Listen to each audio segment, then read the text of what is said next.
everyone, I am Anita. Welcome to Sanskar Public School. Today in this video we are going to start the chapter of Social Study class 6.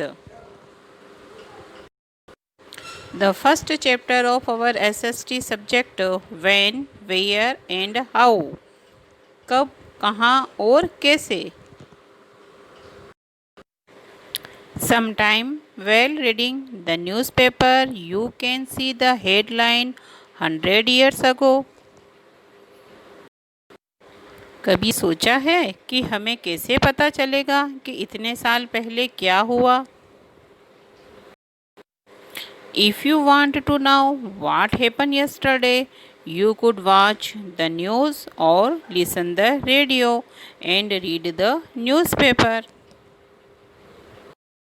यदि तुम्हें कोई yesterday के बारे में पूछ ले तो तुम कैसे पता करोगे. इसके लिए तुम्हें या तो न्यूज़पेपर पढ़ना होगा, या तुम्हें रेडियो को सुनना होगा, या तुम्हें टेलीविज़न में न्यूज़ को देखना पड़ेगा. If you want to know what happens a year ago, you can ask somebody who remembers. But what about 100 years ago? हमें ये कैसे पता चलता है कि इतने साल पहले क्या हुआ. Let us see how it can be done. There are several things which can be found about our past. जैसे कि पहले के लोग कौन से कपड़े पहनते थे, क्या खाते थे, वे कैसे घरों में रहते थे, बच्चे कौन से गेम खेलते थे. Can you look at river Narmada on map? People have lived along the bank of river several hundred and thousand years. हम मैप पे जब नर्मदा नदी को देखते हैं तो नर्मदा नदी के तट पर और बहुत सारी जो नदियाँ थी वहाँ के तटों पर पहले के लोग हजारों साल पहले, सैकड़ों साल पहले वहाँ पर रहते थे.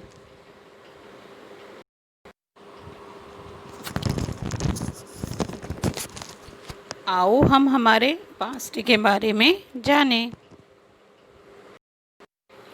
Lives of our ancestor was different from our grandparents. Lives of our grandparents are different from our parents.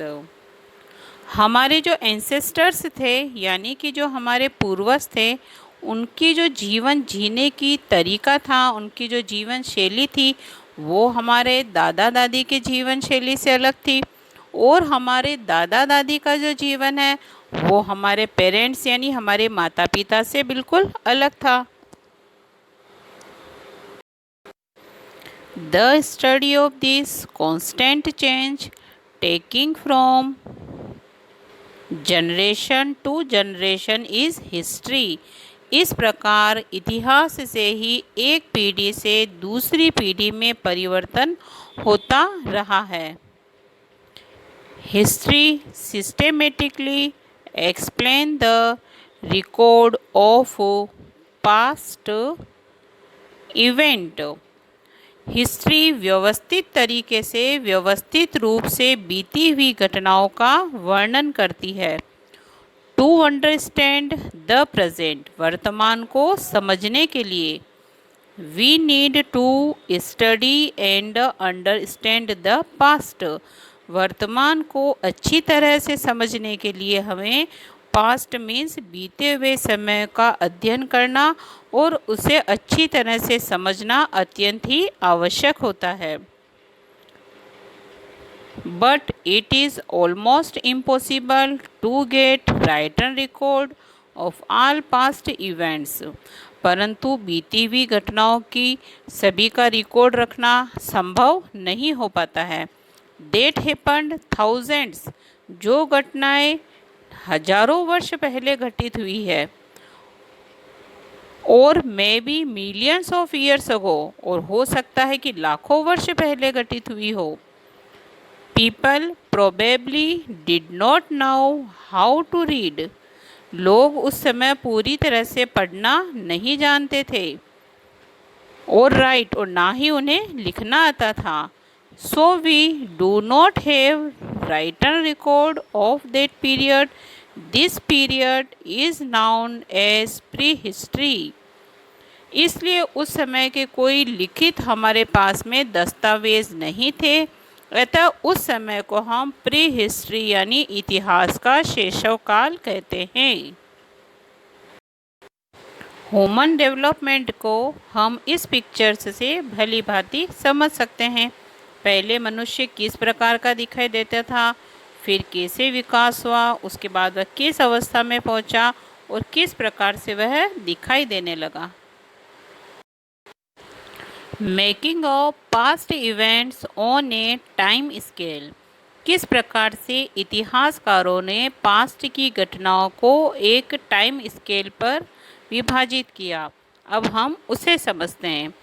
The reference point from which historians count dates is the birth of Christ. Date means दिनांक। इन दिनांक को समझने के लिए इनसे संबंधित महत्वपूर्ण बिंदुओं को इतिहासकारों ने क्रिस्ट के जन्म के संबंध से जोड़ा। The dates of years before Christ birth are counted backward and referred to as BC। इस डेट्स को, जो कि सालों से जुड़ी हुई थी, और इन्हें दर्शाने के लिए उन्होंने क्रिस्ट के जन्म से पहले उससे गणना की, जिसे उन्होंने प्रदर्शित किया BC से। BC means before Christ, Christ के जन्म से पहले, और BCE before common era. For instance, उदाहरण के लिए, any event that happened 10 years. यदि कोई घटना 10 साल पहले, before the birth of Christ, Christ के जन्म से 10 साल पहले हुई, is said to have taken place in 10 BC, तो उसे कहा जाएगा 10 BC। The bigger the number when the date is BC, it means it has happened that much earlier. BC का मतलब कि यह घटनाएं बहुत पहले की हुई है। The years after Christ birth, वह वर्ष जो कि क्रिस्ट के जन्म के पश्चात थे, are noted as AD, anno domini, जिसे ईस्वी से प्रदर्शित किया गया। Which in Latin means in the year of the lord, जिसे ईयर ऑफ द लॉर्ड के नाम से परिभाषित किया गया। These years are counted forward, ये वर्ष आगे की ओर गिने गए, अर्थात AD 99 कम्स बिफोर AD 100।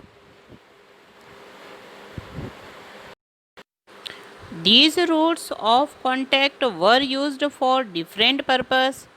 नदियों के किनारे बसे होने के कारण वह कई कार्यों की पूर्ति करते थे और कई उद्देश्य थे जिस कारण से वह नदियों के तटों पर बस गए थे।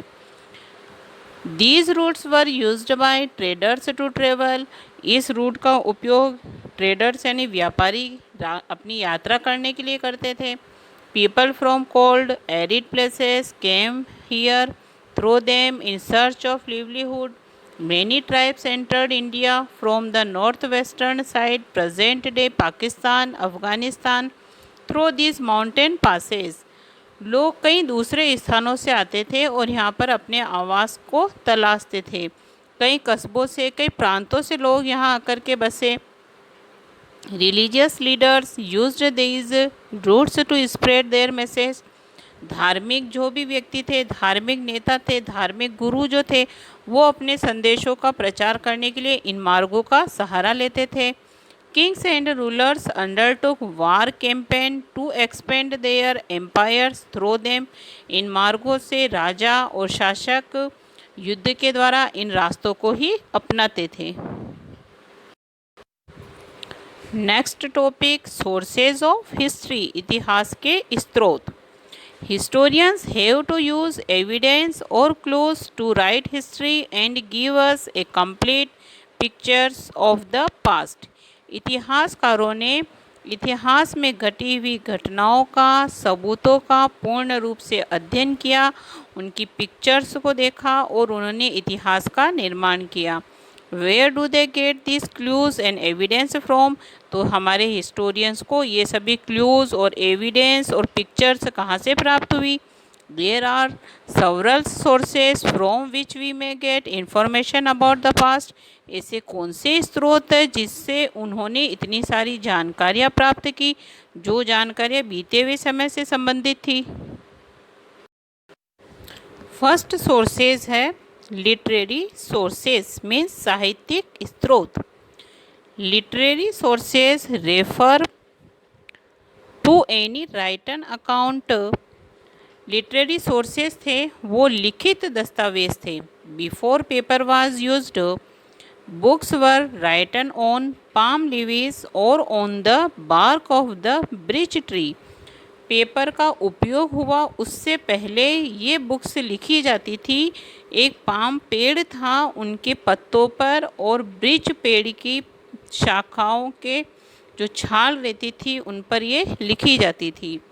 Religious books, account of foreign travellers, धार्मिक पुस्तकें जिनमें कई लेख थे विदेशी यात्रियों के। And writing on cave walls, दीवारों पर, गुफाओं की दीवारों पर लिखे गए।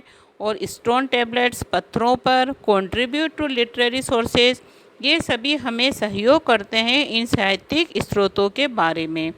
Each of these tell us about the social, प्रत्येक हमें जानकारी देते हैं, हमें बताते हैं कि उस समय सामाजिक, पॉलिटिकल मीन्स राजनीतिक, इकोनॉमिक मीन्स आर्थिक, एंड कल्चरल कंडीशन और सांस्कृतिक स्थिति ड्यूरिंग द टाइम, उस समय के दौरान। इन विच दे वर राइटन, उन सभी घटनाओं को लिखा गया। Most ancient books found in north India, अधिकतर जो पुरानी बुक्स थी वो उत्तरी भारत में पाई गई। वर राइटन इन संस्कृत, जो लिखी गई थी संस्कृत भाषा में, पाली भाषा में और प्राकृत भाषा में। Tamil was mainly used in south India, south India में अधिकतर तमिल का यूज़ किया जाता था। अब इसे हम इन पिक्चर्स के द्वारा भली भांति समझ सकते हैं। ये हमारे लिटरेरी सोर्सेज मीन्स साहित्यिक स्रोत है। Literary sources are original source of information in the form of document और रिकॉर्डिंग। ये वे स्रोत है जो कि वास्तविक सूचनाएं प्रदान करते हैं। ये वास्तविक दस्तावेज है क्रिएटेड इन द पास्ट, जो बीते हुए समय के लिए तैयार किए गए थे। लिटरेरी सोर्सेज को टू पार्ट में डिवाइड किया जाता है। फर्स्ट है नेटिव लिटरेचर मीन्स स्थानीय साहित्य, फॉरेन लिटरेचर यानी विदेशी साहित्य। नेटिव लिटरेचर्स मीन्स स्थानीय साहित्य थे, उनके नेम इस प्रकार है। विशाखा दत्त के द्वारा लिखा गया मुद्रका राक्षस, कल्हन के द्वारा राज तरंगिनी, आमोद वर्षा के द्वारा कविराज अमरगा, and Kautilya by Arthashastra. Next है फॉरेन लिटरेचर्स मीन्स विदेशी साहित्य। Foreign literature refer to the writing of foreign visitors, explorers and scholars, यानी फॉरेन लिटरेचर जो थे उसे लिखा गया था विदेशी यात्रियों द्वारा और विदेशी विद्वानों के द्वारा। Foreign literatures are Indica, Megasthenes, Siyuki, Hiuen Tsang, Fokuoki Fahien, Dipavamsa and Mahavamsa. Next archaeological sources यानी पुरातत्व स्रोत। Archaeological sources are object from the past which have survived till now.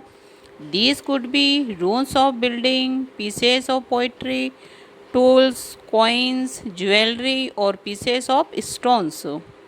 Archaeological sources यानी पुरातत्व विभाग के द्वारा जो स्रोत उपलब्ध कराए जाते हैं जो कि हमें बीते हुए समय में प्राप्त हुए हैं, वे जैसे कि कई इमारतें हैं, कई पोट्री के पीस है, कई औजार है, सिक्के हैं, ज्वेलरी है, पत्थरों के टुकड़े हैं, आर्कोलॉजिकल सोर्सेज हैं inscriptions, coins and monuments.